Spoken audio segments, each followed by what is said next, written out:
Chapters 7 and 13, The Search for Prosperity and Stability.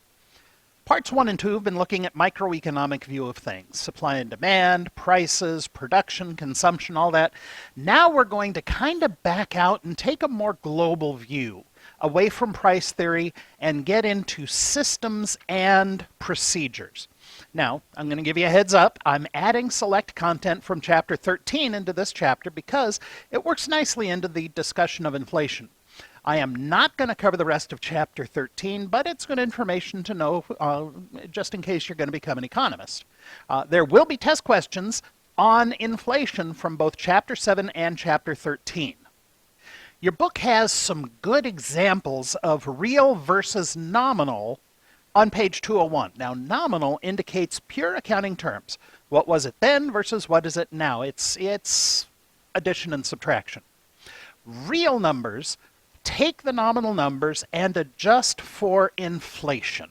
And we'll get into inflation in just a little bit. Now, you remember, we got the factors of production, land, labor, capital, and management, but each of the factors of production generates a return on that factor. Because why would we produce if we couldn't make something on it in return? The factors of production are all costs, but the costs have returns, and the returns are wages, interest, rents, and profits. Now you look at this and you kind of shake your head, but economists need to make things intentionally mysterious so that we can keep our jobs. Now, wages. This is the return of labor. This is to purchase labor. I get my wages, the college buys my labor, and my knowledge and the value that I bring to the table with hard cash money. People are willing to sell their labor at a set price for a specific time. Again, this is the theory of demand. People who need to buy labor have a willingness to buy that service at a set price for a specific amount of output for a specific type of labor. So that's supply and demand in a nutshell. Interest. The cost of financial capital. Your credit cards, when you swipe or add to cart, your credit cards require you to pay interest. The certificates of deposits or the savings bonds pay you interest. So whenever you borrow or lend money, the return on that capital is going to be interest. Now, to understand where interest works in non-financial capital, we need to define some terms. The first term is roundabout production. This is the production of things that make other things. A woodworker's lathe is useless in the production of donuts. A friend of mine in Ashland makes bagpipes using a wood lathe. I used to know a guy who made pool cues using lathes and routers and stuff like that. These two gentlemen used their capital to produce a product. They used a thing to make a thing. Capital stock is the sum of all capital goods in an economy at a given time. This ties directly into the production possibilities frontier. You cannot expand the frontier without having the capital to expand it.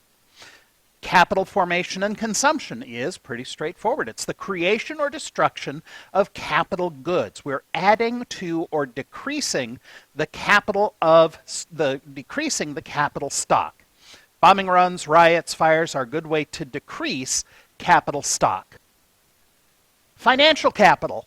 Money. You remember that the government's Federal Open Market Committee decides what money costs by setting interest rates that banks charge each other and, by extension, the consumer. The interest for financial capital is based on three things: time, risk, and cost. With time, how long is the term of the loan? Generally, interest rates will move with the term of the loan. If you have a shorter loan, you're going to have a different interest rate than if you have a much larger loan. Risk. What's the likelihood that you're going to be paid back? Low-risk loans have a lower interest rate because there's not a real chance that you're going to lose your money. Savings bonds are really, really low-risk loans that you make to the American government. A high-risk loan, on the other hand, would be like giving your kid's sister money for concert tickets. Finally, the cost of the loan. What do I have to give up in order to let you have the money? This is where bank interest rates come into play. It costs the credit card issuer a certain percentage to borrow the money that you are borrowing. They have to pay for it, so you have to pay for it. They borrow money from other banks at what's called the prime interest rate.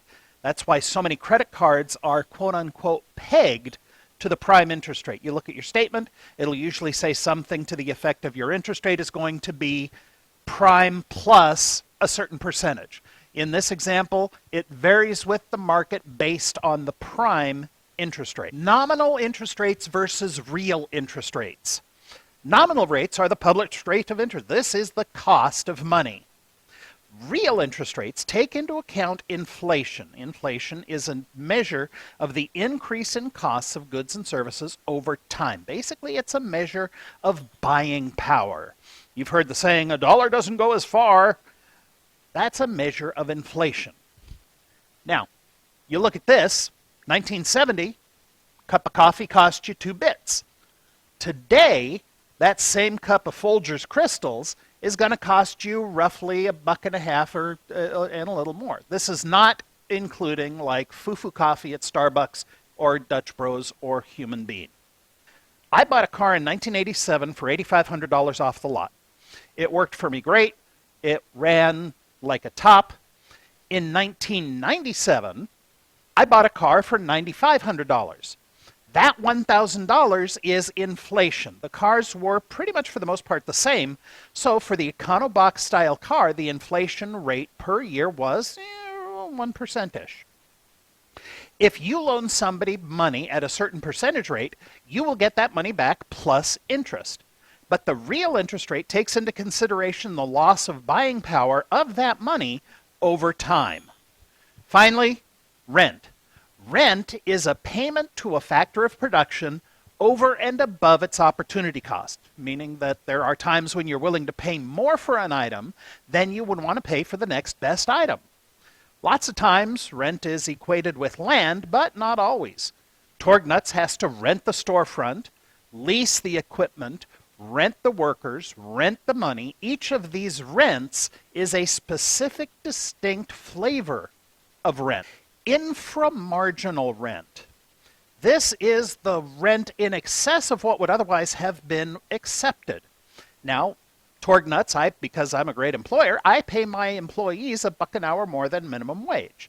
There are a lot of people willing to sell their labor at minimum wage, and I am willing to buy labor for more.